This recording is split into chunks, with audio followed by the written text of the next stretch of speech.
हिंदू पुराण कहानियों का एक विशाल और जटिल जाल है। ये कहानियां पीढ़ी दर पीढ़ी चली आ रही हैं। ये हमें जीवन, मृत्यु और ब्रह्मांड के बारे में गहरी समझ देती है। देवताओं और राक्षसों के बीच महाकाव्य युद्धों से लेकर प्रेम, त्याग और ज्ञान की कहानियों तक ये मिथक आज भी हमें मोहित और प्रेरित करते हैं। ये हमें नैतिक मार्गदर्शन और आध्यात्मिक बल प्रदान करते हैं। ये कहानियां केवल मनोरंजन मात्र नहीं है, ये गहरे प्रतीकात्मक हैं। ये जटिल दार्शनिक अवधारणाओं का पता लगाते हैं। ये मानवीय स्थिति को दर्शाते हैं। ये हमें अच्छाई और बुराई के बीच चल रहे शाश्वत युद्ध की याद दिलाते हैं। ये हमें धर्म, कर्तव्य और भक्ति के महत्व के बारे में सिखाते हैं। ऐसी ही एक मनोरम कहानी हिंदू देवताओं में से खाटू श्याम जी की है। वे एक पूजनीय देवता हैं। वे उत्तर भारत में विशेष रूप से लोकप्रिय हैं। उनकी कहानी अटूट विश्वास और परम बलिदान का प्रमाण है। आइए हम खाटू श्याम जी के आकर्षक संसार में उतरे। हम उनके मूल, उनकी कथा और लाखों भक्तों के लिए उनके महत्व का पता लगाएंगे। खाटू श्याम जी की कहानी को समझने के लिए हमें पहले महाभारत की ओर रुख करना होगा। यह प्राचीन भारतीय महाकाव्य दो युद्धरत चचेरे भाइयों, पांडवों और कौरवों की कहानी है। महाभारत केवल युद्ध की कहानी नहीं है, यह एक दार्शनिक और आध्यात्मिक ग्रंथ है जो धर्म, कर्म और मोक्ष की जटिलताओं की पड़ताल करता है। इस भव्य कथा के भीतर बर्बरीक की कहानी सामने आती है। वह शक्तिशाली पांडव भीम के पोते हैं। बर्बरीक एक भयंकर योद्धा है। उनके पास अविश्वसनीय शक्ति, कौशल और दिव्य हथियार हैं। वह कुरुक्षेत्र युद्ध में एक महत्वपूर्ण भूमिका निभाने के लिए नियत है। घटोत्कच और अहिलावती के पुत्र बर्बरीक को अपार शक्ति और युद्ध की प्यास विरासत में मिली है। उनका जन्म ही भविष्यवाणी से चिन्हित है।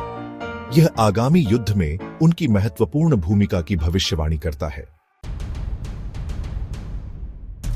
बर्बरीक का जन्म असाधारण घटनाओं के साथ हुआ है। ये घटनाएं उनके भविष्य का पूर्वाभास देती हैं। ऋषि और देवता उनकी अपार शक्ति को महसूस करते हैं। वे आगामी युद्ध में उनकी महत्वपूर्ण भूमिका की भविष्यवाणी करते हैं। एक बच्चे के रूप में भी बर्बरीक असाधारण शक्ति और युद्ध कौशल प्रदर्शित करते हैं।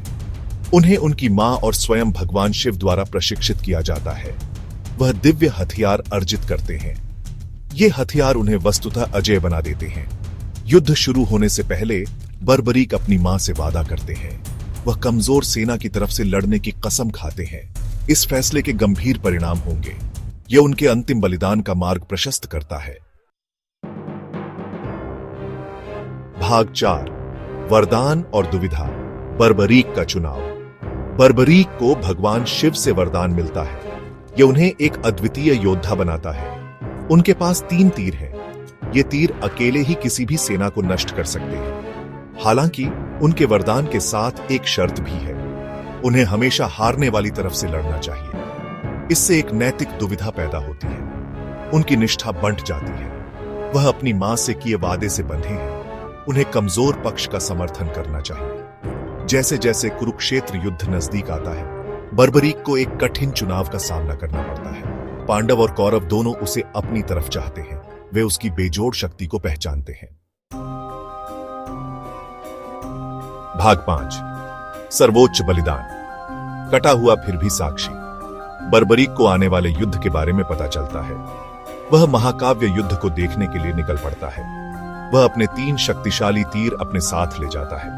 वह कुरुक्षेत्र पहुंचता है। उसे अर्जुन के दिव्य सारथी कृष्ण द्वारा रोका जाता है। कृष्ण बर्बरीक की प्रतिज्ञा से अवगत है। वह 3 तीरों की शक्ति के बारे में जानते हैं। उन्हें पता चलता है कि बर्बरीक की उपस्थिति अकल्पनीय विनाश का कारण बन सकती है। यह ब्रह्मांडीय संतुलन को बिगाड़ सकता है। कृष्ण एक ब्राह्मण के वेश में बर्बरीक को चुनौती देते हैं। वह उसे अपने कौशल को साबित करने के लिए कहते हैं। बर्बरीक आत्मविश्वास से कहता है कि वह अपने तीरों से किसी भी लक्ष्य को भेद सकता है। कृष्ण अपने ब्राह्मण रूप में एक साधारण सा लक्ष्य प्रस्तुत करते हैं। वह जमीन पर एक पत्ता रखते हैं। वह बर्बरीक से अपने तीर से उसे भेदने के लिए कहते हैं।